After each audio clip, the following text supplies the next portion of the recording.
నరసింహ లక్ష్మీ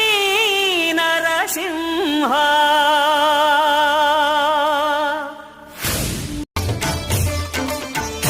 సుఖ శాంతులను చేకూర్చు శుభయోగ నరసింహుడు